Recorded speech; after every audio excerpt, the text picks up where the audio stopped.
আজকে ছোট ভাই আসছে বাপের বাড়ি থেকে পিঠা বানিয়ে নিয়ে, তাই আমি ভাইয়ের জন্য রান্নাটা বসিয়ে দিলাম। আসসালামু আলাইকুম, কেমন আছেন সবাই? আশা করি সবাই ভালো আছেন। আপনাদের দোয়া আশীর্বাদে আমিও খুব ভালো আছি। আপনাদের সাথে একটা ভিডিও শেয়ার করলাম, তাই অবশ্যই ভালো লাগলে লাইক, কমেন্ট অ্যান্ড শেয়ার করবেন।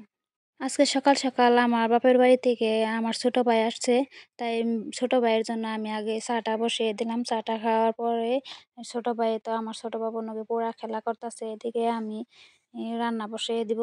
আমার ছোট বাপজামিনে তো তার মামারে পাইয়া পুরাই খুশি, তার মানে তার পাশে ছাড়তাছে না, সবসময় তার পাশে খেলা করতেছে, দৌড়াতেছে।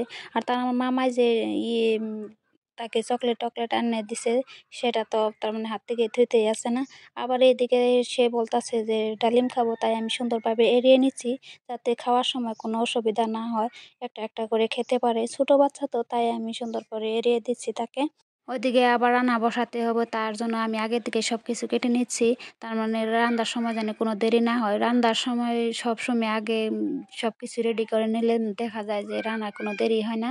তাই আমি চেষ্টা করি সবসময় রান্নাটার জন্য আগে সবকিছু কেটে নেওয়ার জন্য। আবার ওইদিকে আমার ছোট ভাই এই বাপের বাড়ি থেকে পিঠা নিয়ে এসেছিল, তাই আপনাদের সাথে অল্প শেয়ার করলাম। পিঠাগুলো কিন্তু অনেক সুন্দর হয়েছিল, খাইতেও কিন্তু অনেক মজা। বাপা কুলি পিঠা কয়, তাই আপনাদের সাথে অল্প শেয়ার করলাম।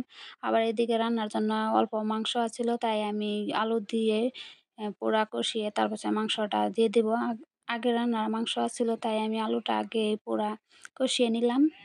এদিকে আবার আলুটা বসিয়ে দিয়ে আমি কাপড় ধুতে যাব। তার মানে সকাল সকাল দেখা যায় যে কাপড় না ধুলে শুকাই না, রোদও কিন্তু সেরকম ওঠে না, তাই আমি চেষ্টা করি সকাল সকালে কাপড়টা ধুয়ে দেওয়ার জন্য।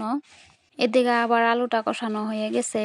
আবার আলুটা তার মানে না কষিয়ে নিলে দেখা যায় যে ভিতরে নুন মরিচ কিছুই ঢুকো না, তাই আমি আগে থেকে আলুটা কষিয়ে নিলাম। তারপরে আবার কষানো মাংসটা দিয়ে দিচ্ছি, আবারও মাংস দিয়ে অল্প আলুটা কষিয়ে নিব। তো আমার ছোট বাপ জন্য পুরাই খেলা করতেছে তার মামাকে পেয়ে। আমার তার মানে কোনো একজন মানুষ আইলে তার মানে আমার কোনো বেজালই পায় না আমার ছোট বাবুকে নিয়ে। তাই আমি সবসময় চেষ্টা করি যে কোনো একজন মানুষ থাকলে আমি তাড়াতাড়ি করে রান্নাটা সেরে ফেলার জন্য। এদিকে আমার মাংসটা কষানো হয়ে গেছে।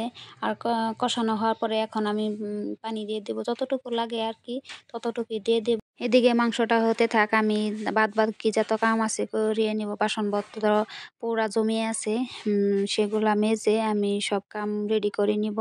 সব কাজও কিন্তু আপনাদের সাথে শেয়ার করতে পারি না, তাই অল্প অল্প করে শেয়ার করি। অবশ্যই আপনার ভিডিওটা যদি ভালো লাগে থাকে তাহলে কমেন্ট বক্সে বলবেন, আমি আরও চেষ্টা করব আপনাদের সাথে ভিডিও করার জন্য। এদিকে আপনাদের সাথে কথা বলতে বলতে অনেক কথাই বলে ফেলছি। আবার এদিকে রান্নাটাও হয়ে গেছে। একসাথে আর কি সব না করলে দেখা যায় যে কামিয়ে আয় না। শেষে একটা কথাই বলতে চাই, ভিডিওটা কেমন হলো আপনারা অবশ্যই জানাবেন কমেন্ট বক্সে। সবাই ভালো থাকবেন, এই দোয়াই করি সব সময়। আল্লাহ হাফিজ।